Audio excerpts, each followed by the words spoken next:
So this is a slant tech video. So I do all of my slants at the same time. So that's 25 slants, 250 mils water.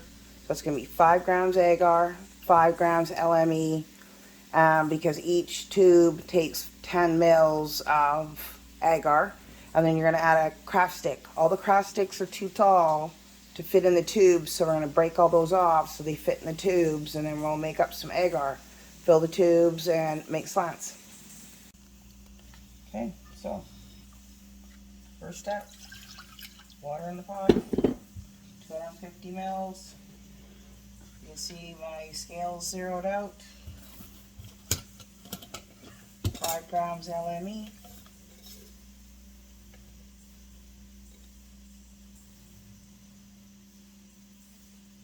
That's 7.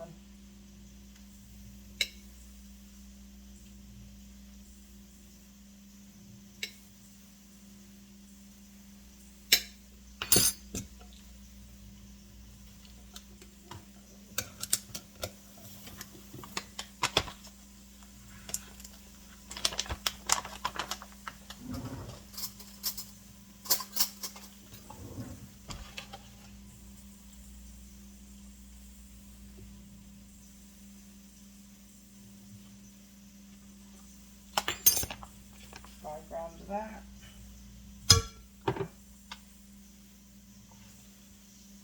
Now we're going to heat this on the stove. And we're going to stir well using a stir stick. I'm going to bring that to almost boil to make our agar.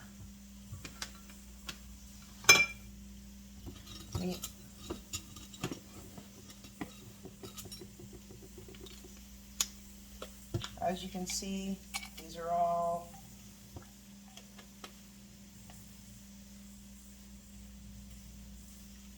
just about the perfect size, actually.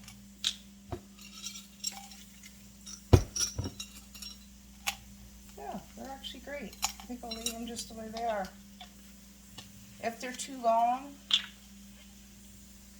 for your tubes, now these are called centrifuge tubes, and they're PCable. So you would just use a tool like that to break off your stick where you think it's going to fit best. So just like that, boom. Okay, so you want them all to be, say, this length. Although these are fitting in here pretty decent, just a little bit long. So I'll just trim the top off of each one. Like that. Then you want to use a little pot. You want to throw all of your little sticks in a pot with some water. And then you're going to bring the pot with water to a boil and hydrate your sticks. So I'm just going to cut all my sticks. So you can see that they're boiling and they're also floating.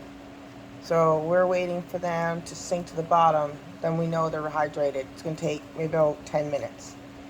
And then I'll be back to take those out of the water and slip them all into the little cases. Alright, so I've made agar as normal. So put the water, room temperature water, your malt extract and everything in there. And then buzz it up till it heats up. So you can see it's all like this. And these guys here, I got the burner off and they're just sitting here soaking, and you notice they're at the bottom now. So now we know those are hydrated and ready to go.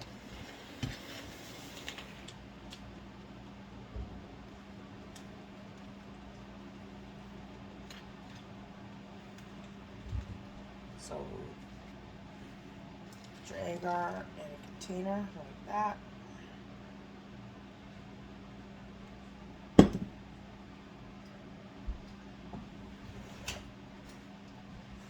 All over there.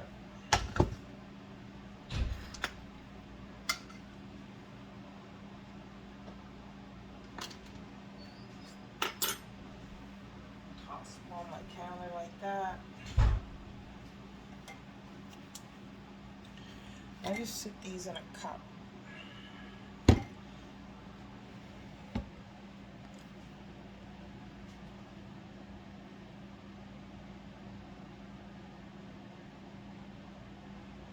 Go to 10. Toss in a stick. Now, it says you need to make sure, see, this is not loose enough. You need to just have it loose like this. See how the top jiggles? That's what you need. That's how you're going to put it in there. And repeat till you're done.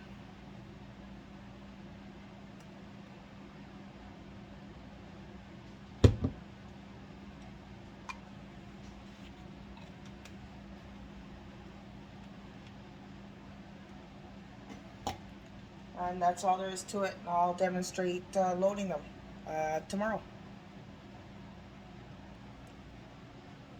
So as you can see, I had enough to fill all of my containers perfectly.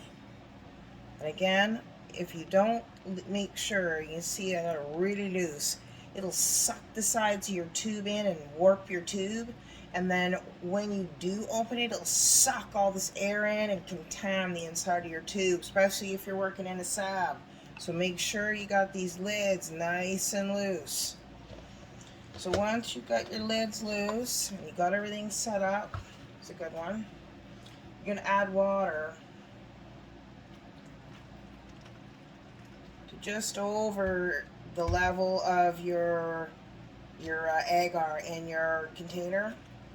And obviously I'm using one of my containers with my synthetic filter discs that I attach to them, so that it keeps it in good shape till I, open it up in front of my flow hood. So you're now gonna seal these in here. You're gonna PC these for 20 minutes, 15 minutes, 20 minutes. And then you're going to do this when you have time, because you're now, after that, you're going to bring them down to your SAB and you're going to lie them out so that they can dry. And so I'm going to do that later, and I'll show you how, after I PC them, I'll show you how I lie them down so that they can dry, and then we can fill them. So, yeah. Okay, so now you're going to take your, obviously I did. I took them out of my container in my room. I flow it. So I took them out, and then I sit them on a rack and tip them.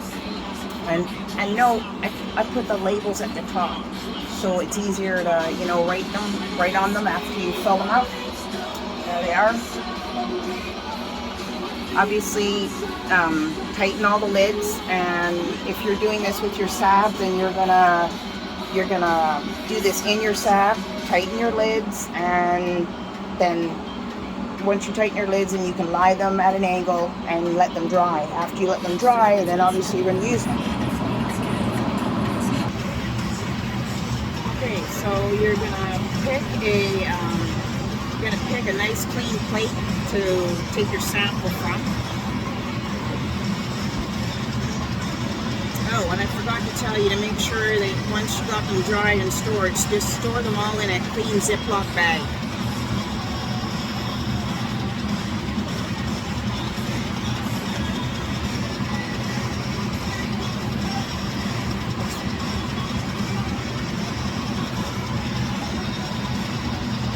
So I just wipe my tube.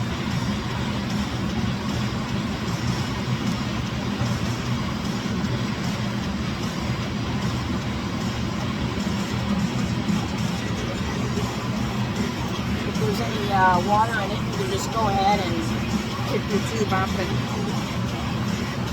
yeah, there you go. And then you're going to clean your tool and take a sample and put it inside your tube.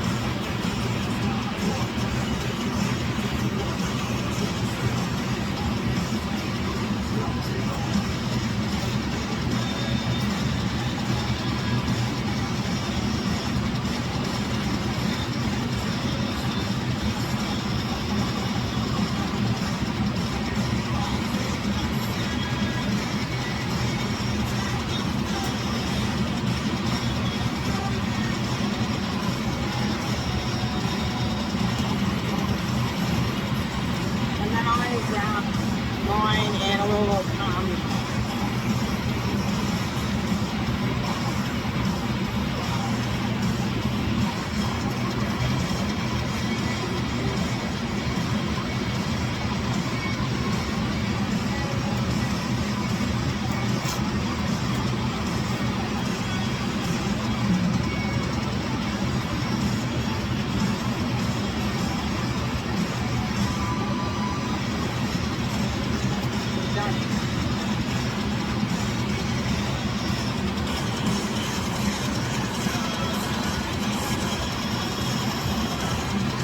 you can let them go till they're just little like that, and then throw them in the fridge. And then these are good for long-term storage because they've got the stick in them.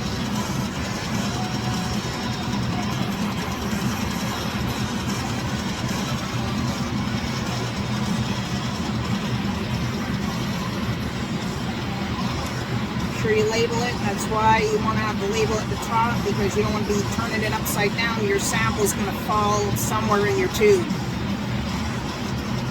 And this is Blue Meanies.